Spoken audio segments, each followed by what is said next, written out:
তো মান্না ভাইয়ের মনে অনেক দুঃখ। মান্না ভাই অনেক কিছু করেছেন তারেক রহমান সাহেবের জন্য, বিএনপির জন্য। বিএনপির দুঃসময়ে যেটি বলার মতো না। এবং এটা শুরু হয়েছিল যেখানে আমারও একটা ক্রেডিট ছিল। আমি ঘটনাটা বলেই ফেলি। সেটি হলো যখন বেগম খালেদা জিয়া আ ছিলেন, আ যাকে বলা হয় তিনি একেবারে অবরুদ্ধ অবস্থায় ছিলেন এবং তার সঙ্গে কেউ দেখা করছিলেন না।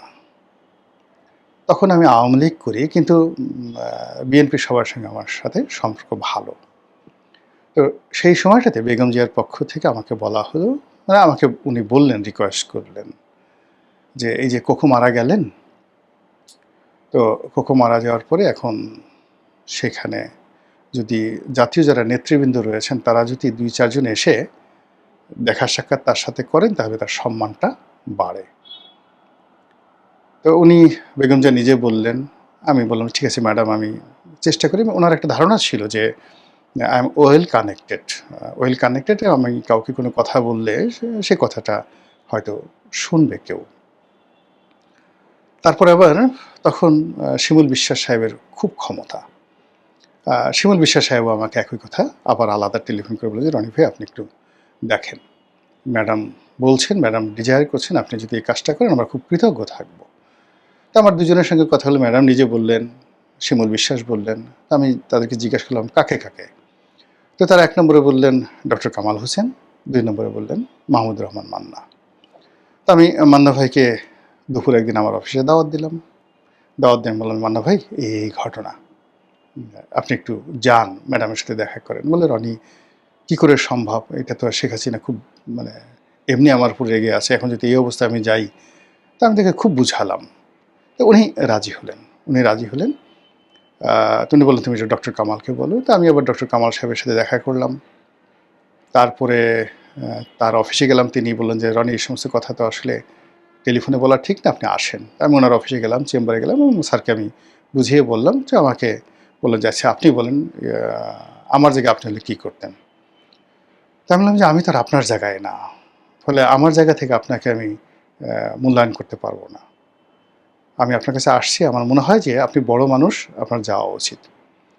আ তো এই দুজন মানুষই, অর্থাৎ মাহমুদুর রহমান মান্না এবং ডক্টর কামাল হোসেন বেগম জিয়ার সঙ্গে দেখা করেছেন। এই ছোট কাজটি, অতি ছোট, কোকো মারা যাওয়ার পর আমি কাজটি করতে পেরেছিলাম। তো ঐদিন থেকে আ মনে হলো যে বিএনপির সঙ্গে মাহমুদুর রহমান মান্নার একটা সম্পর্ক তৈরি হয়ে গেল। এর আগ পর্যন্ত বিএনপির সঙ্গে তার কোনো সম্পর্ক ছিল না।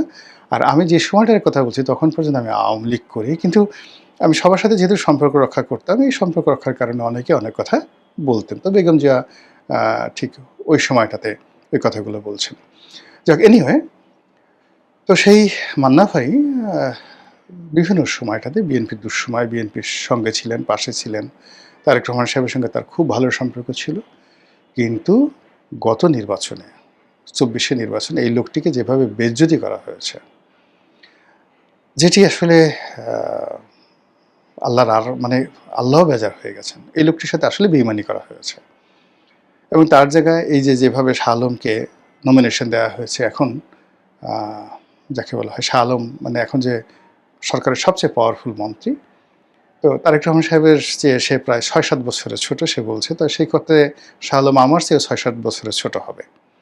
দেখে মনে হয় যেন আমার বড় ভাই, কিন্তু বেসিক্যালি আ এখন যে এলজিআরডি মিনিস্টার শাহ আলম। তো শাহ আলমকে মনোনয়ন দেওয়া হলো, মন্ত্রী বানানো হলো এবং এটা ওই সিটটা মূলত তারেক রহমান সাহেব ১ম থেকেই মাহমুদুর রহমান মান্না সাহেবকে দিবেন বলে কমিটমেন্ট ছিলেন। তো সেই মান্না ভাই এত অপমান, এত লাঞ্ছনা, এত গঞ্জনা করার পরেও প্রধানমন্ত্রী ডেকেছেন, যেহেতু তিনি ভদ্রলোক মানুষ। মান্না ভাই কিন্তু আসলে খুব ভদ্রলোক মানুষ। তিনি সেখানে গেছেন। যাই হোক, তো সেখানে যাওয়ার পরে তার সাক্ষাৎকার দেখলাম, যে সাক্ষাৎকার বের হওয়ার পরে তিনি বলছেন যে, "কেন ডাকা হলো? কি জন্য ডাকা হলো? কি হলো? বুঝলাম না তো। আমি বুঝলাম না এখানে কেন আমাদেরকে ডাকা হয়েছে?" ২-১ জন কথা বলল, নিজেদের অভাব-অভিযোগের কথা বলল। প্রধানমন্ত্রী সবার সাথে হ্যান্ডশেক করল। এই মিটিং কেন হলো, কি হলো আমি কিছু বুঝতে পারিনি।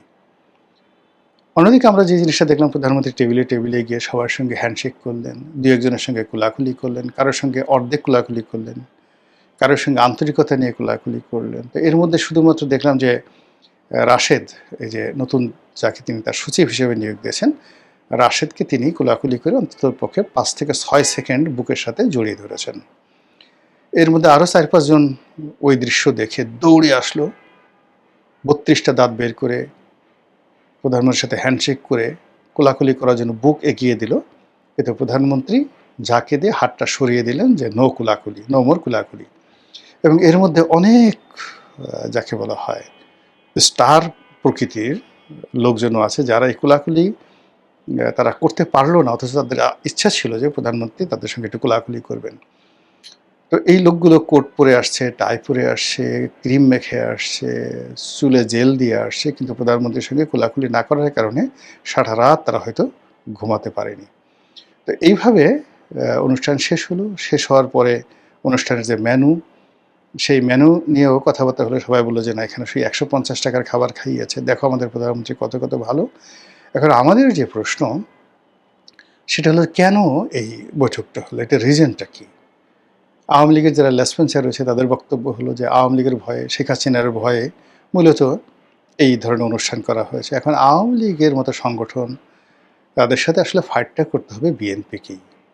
এমনকি এই ফাইটে জামাতকেও তারা কাছে পাবে না।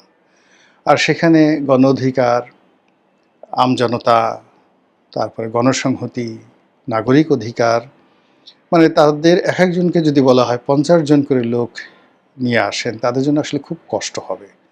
50 জন করে লোক এনে সকাল থেকে সন্ধ্যা পর্যন্ত দাঁড়া করিয়ে রাখতে, তাহলে কি হলো যে যে তার কাছে যে 5 থেকে 6টি পার্টির, এখানে আমি নাম বললাম, তো 6টি পার্টির 50 জন করে যদি লোক আনতে হয় তাহলে 300 লোক আসবে। আবার এই 300 লোক আলাদা আলাদা দাঁড়াতে হবে, পাশাপাশি দাঁড়ালে সংঘাত হয়ে যেতে পারে। তো এইরকম একটি অনুষ্ঠান প্রধানমন্ত্রী আয়োজন করলেন। রাষ্ট্রীয় খরচে, যদিও বেশি খরচ যায় নাই, পার পিস বা পার হেড 150 টাকা করে খরচ গেছে বলে বলা হয়েছে।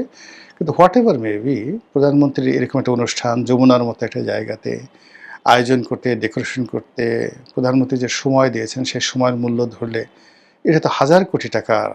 এই অনুষ্ঠানের যে ব্যয়, এসএসএফ ছিল, সিকিউরিটি ছিল, সব মিলিয়ে বিশাল একটা ব্যয়। এগুলোর রাজনৈতিক বেনিফিটটা কী হলো, আর কেন করা হলো?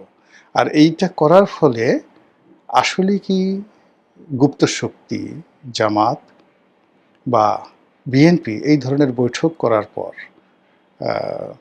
গুপ্ত শক্তি বলতে জামাত এবং বিএনপির অপোনেন্ট আওয়ামী লীগ, তারা কি খুব ভয় পেয়ে যাবে, থরথরে করে কাঁপবে, নাকি ওই যে যাত্রাখানে যেভাবে হাসি দেয়, জোরে জোরে মুখ হা হা হা করে হাসি দেয় যে পারলে কিছু কর, সেভাবে তারা হাসি দিবে?